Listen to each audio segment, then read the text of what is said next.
Hey, welcome back to Nick Pick Locks. Tonight we're continuing our series on how to pick locks.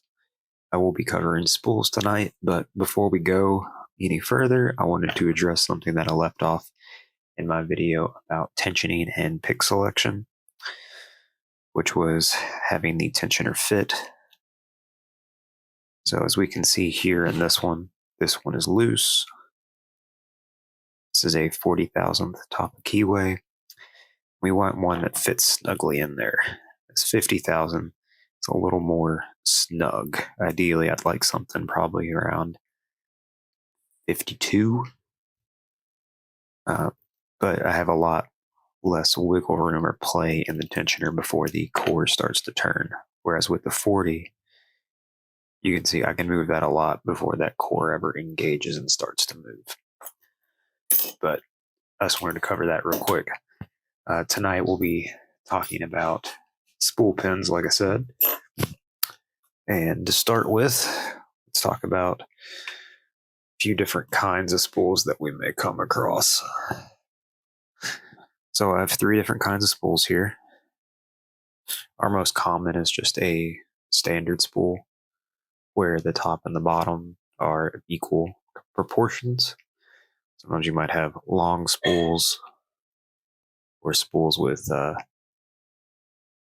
unequal ends to them. But right now, we'll just talk about the standard spool. So the spool pin is called a spool pin because it resembles a spool of thread. We're going to refer to the top and the bottom here as the caps, and the middle part where it's thinner as the waist. Now, the spool pin is the most common security pin you're going to come across on a lock. They really, as soon as you start with your yellow belt locks, you're going to start coming across these spool pins. And they can trip you up because they can give some false feedback or different feedback as opposed to a standard pin. And they can also put it into a false set, which can make you think that you've got an open, but something's stuck there, preventing the core from rotating. And some of them might need to have manual counter rotation or counter rotation just inherently from the spool being set. And we'll go over that here in a moment. The other thing is too, with that counter rotation, which we'll show that with the cutaways, is you can drop pins that have already been set, which means you're going to have to go back and reset any of those pins that fell. The last thing that we'll talk about, just glossing over before we actually can see it in action, is depending on where the spool is sitting in relation to the shear line is going to affect how it binds and how it acts as you go to set that pin. If a spool is sitting with the top cap at the shear line or the bottom cap, either or, it's going to behave like a standard pin because you have a larger surface area that's binding and grabbing on. If the middle is at the shear line, then there's going to be more play and it can give you that false set. Now, binding at the bottom cap, as soon as we push that up to set it, it's just going to set, it's going to behave exactly like a standard pin. Whereas binding at the top cap, it'll behave like a standard at first, and then once that goes above the shear line, there's less material here in the waist, so it can twist and get caught in between the core and the Bible, giving you that false set. And depending on if they're symmetrical or not, can play with that and mess with it, with how it behaves.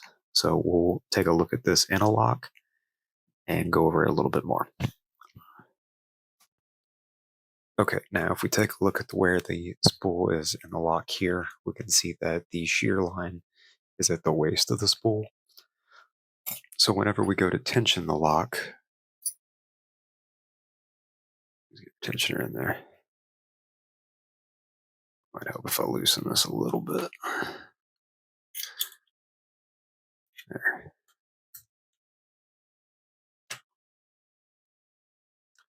There we go. We can see we have a lot more play in here before it starts to grab and bind on that spool. Now with the lock at rest, everything perpendicular.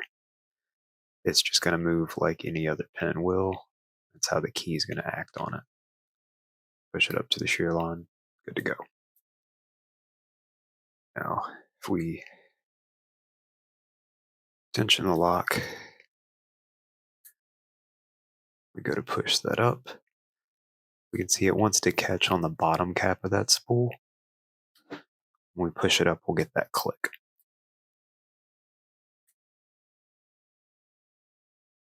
Let's get that reset. Nope. Now I have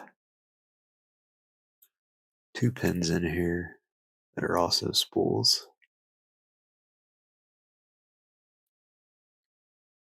Get that set.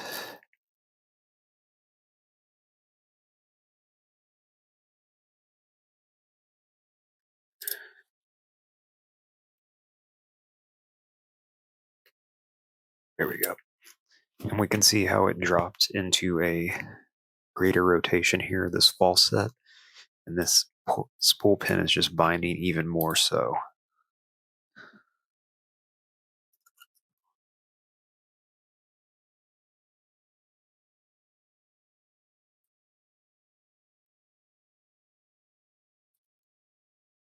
That other one.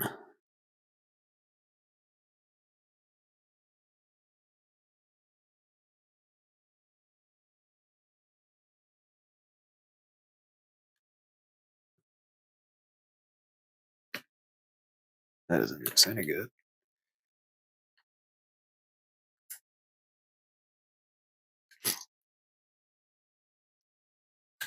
There we go.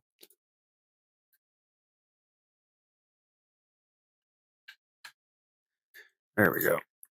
Now we can see that we've fallen into a deeper false set.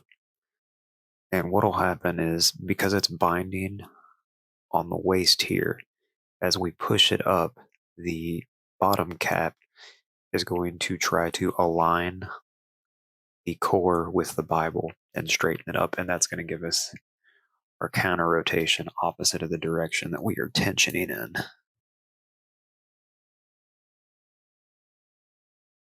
You can see that wanting to straighten up.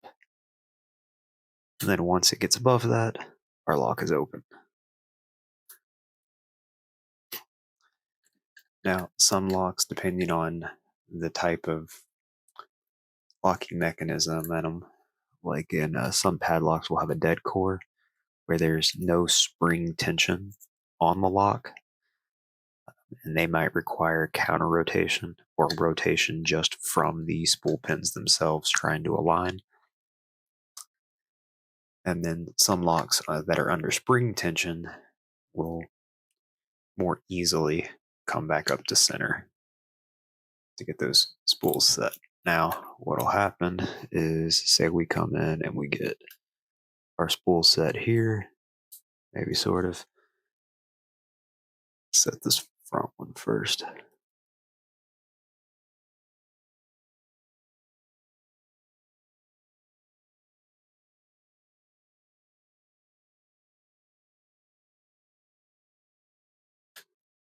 There we go.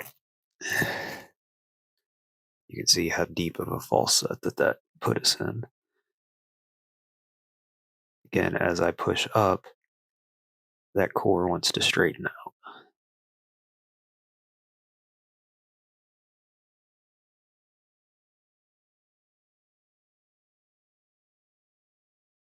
And all I'm doing with my tensioner, we can zoom out a little bit here. And I'm not trying to fight it and prevent the core from turning. I'm just trying to lessen the speed at which it turns. Just kind of letting it gradually come up, not putting a ton of pressure on the pins with the pick, just enough to get them to move. And I'm keeping tension on the core just enough so that it doesn't shoot past where I want it to. So as soon as I hear that click,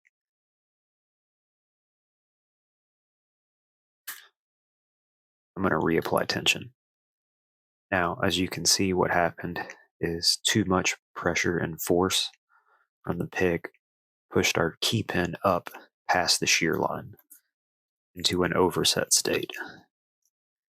Now, what we can do is we can ease off our tension a little bit. Just kind of wiggle that pin. Maybe use our pick to rotate it just a little bit more until it falls back down. Now we can see that is now completely loose, which means we drop one of the other pins back here, which will happen a lot with the spools.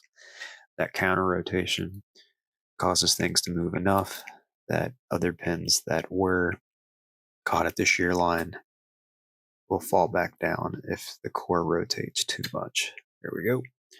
So we got that one. So now we'll come back again for the spool here in the back. Get our rotation. As soon as that got set up, core rotates.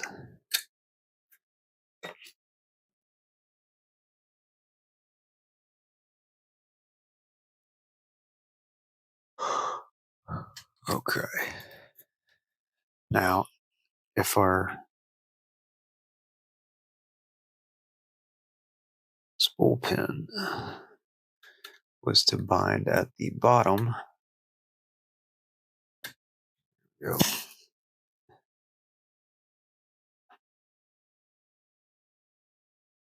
Say right here, you can see that's caught at the shear line. Let me zoom in a little bit. We can see that the bottom of the spool was caught at the shear line. So when we go to set the pin, it's going to behave just like a standard would. You're just going to push it up. It might be set. The other one. That's the other one.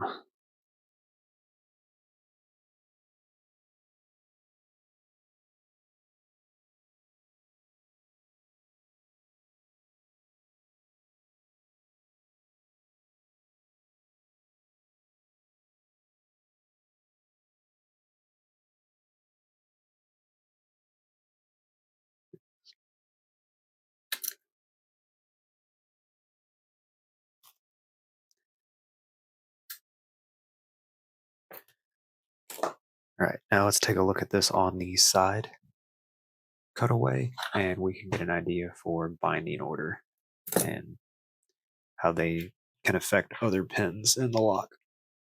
All right, now we can see in this lock that I have alternated the pinning, so spool, standard, spool, standard, spool, standard.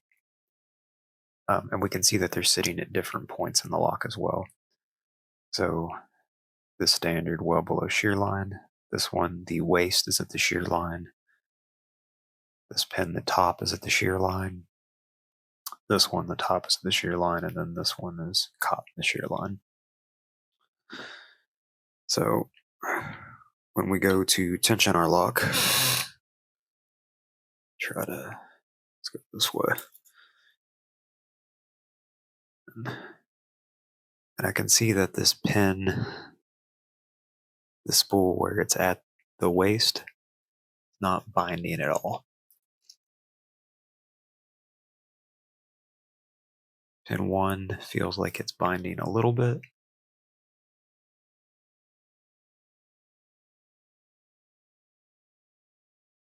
As soon as it gets past that point, though, it's no longer binding. Come through. Now, because of the circumference of the pins, in all likelihood, it'll be your standard pins that'll set and bind first. So here in 2 was binding.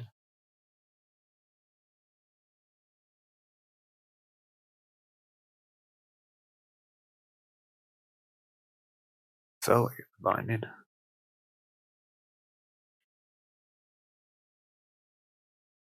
Check here. That one. 6 is definitely binding.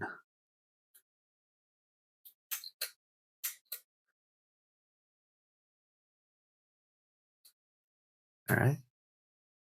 So then we'll come back and start over. We'll check 1.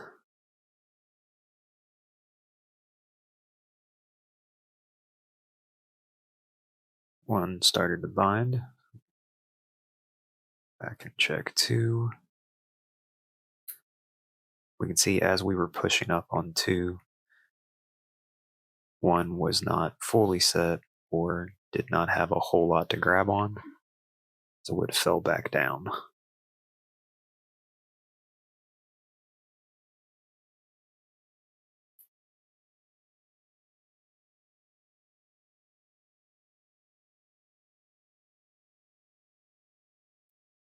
Four set.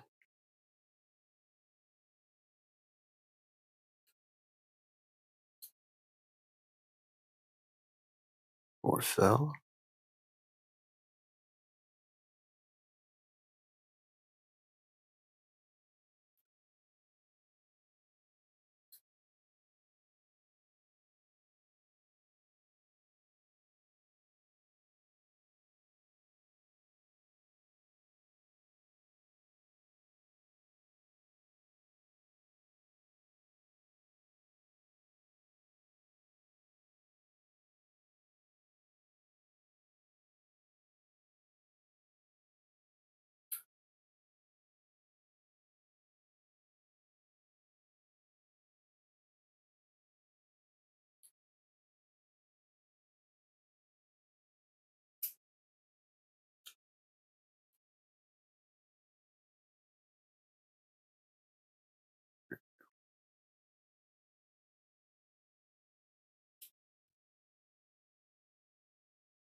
'There we go.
All right, now I've dropped into a full set.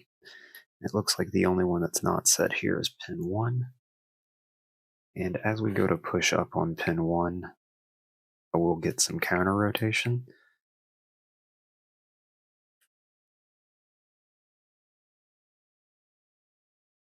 You want to be careful not to drop any of your other set pins as you're setting that last spool.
There we go.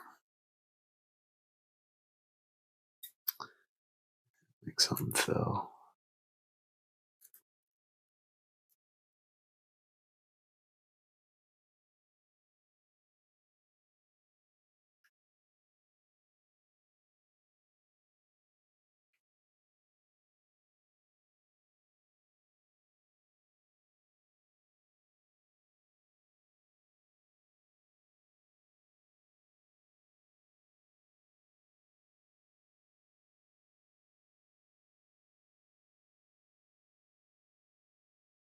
Oh, I'm having a hard time getting on that pen.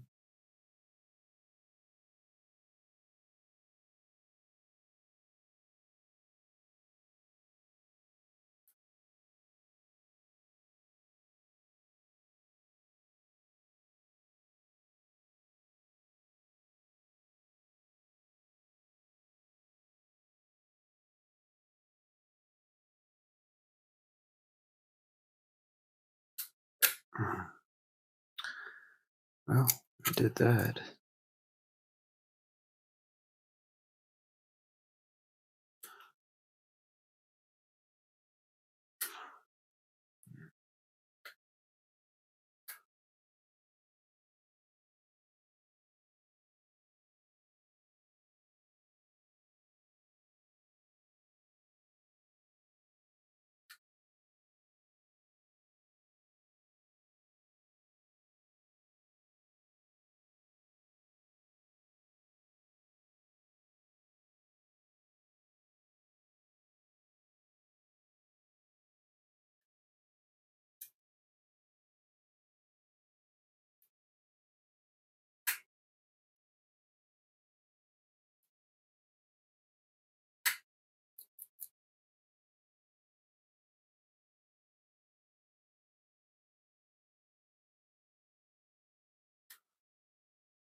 There we go.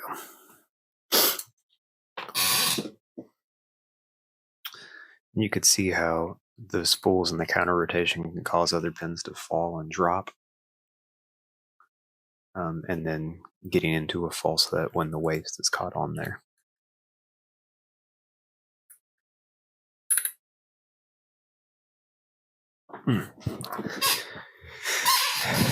Now let's try doing this without trying to pick through a camera.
I don't know if you could see any of that.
Here we go.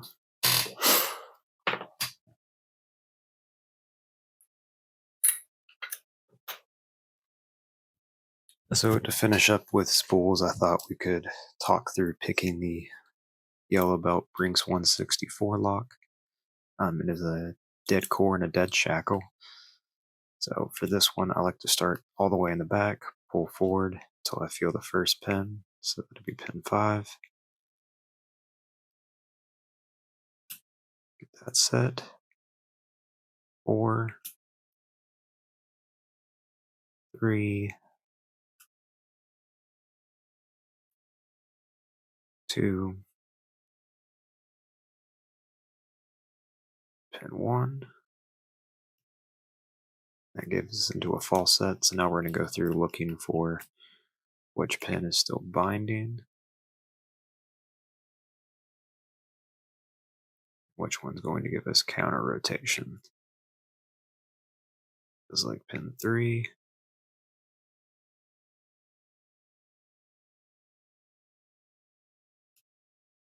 Go.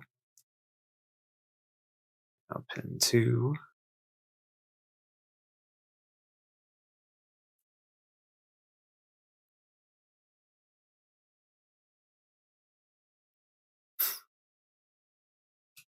There we go.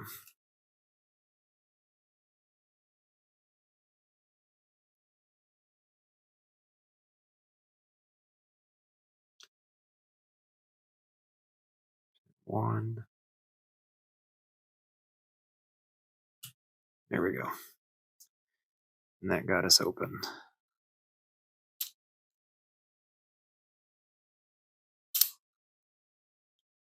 Let's lock that back up and go through that again. We're starting the back. Go 5, 4, 3,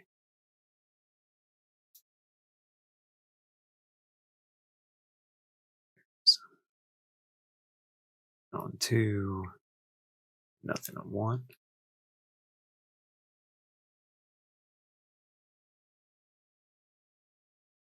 So 5,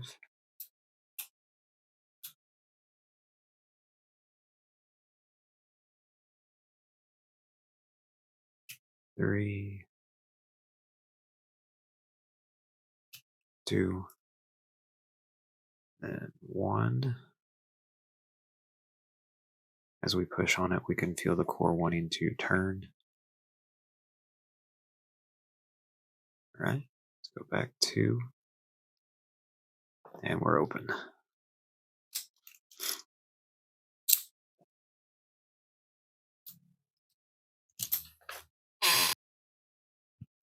So tonight we've talked about serrated pins and how to approach them and what they'll do within the lock, how they operate and function.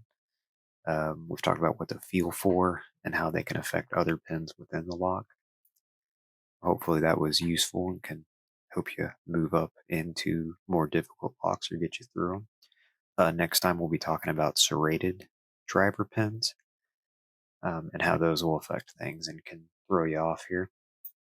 But appreciate everybody watching. And if there's any feedback or anything that you'd like to see or added or covered, just leave a comment and let me know. Always looking for ways to improve. And I'll see y'all next time.